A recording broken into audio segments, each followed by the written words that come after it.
मोहम्मद रसूलुल्लाह का नाम चूमना बिद्दत हो गया।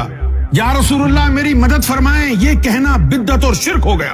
हम रसूलुल्लाह से मदद मांगे तो शिर्क हो गया। कुरान क्या कह रहा है हमको कि ए मोमिनो रसूलुल्लाह की मदद करो। अल्लाह ताला कुरान में फरमाया है कि ए मोमिनो मोहम्मद रसूलुल्लाह की मदद करो।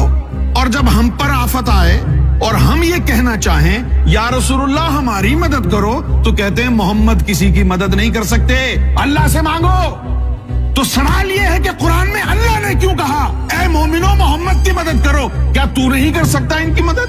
फलसफा ही गलत है। जब तुम्हारे सीनों से हुब्बे मुस्तफा निकल गई, अब तुम्हारी क्या औकात? अब तुम्हारी औकात तभी बदलेगी जब फिर से तुम्हारे सीनों में अल्लाह और उसके हबीब की मोहब्बत आ जाएगी, उसका नूर दिलों में आ जाएगा। जब उसका नूर दिल में आ जाएगा फिर दुनिया तुम्हारे आगे झुक जाएगी।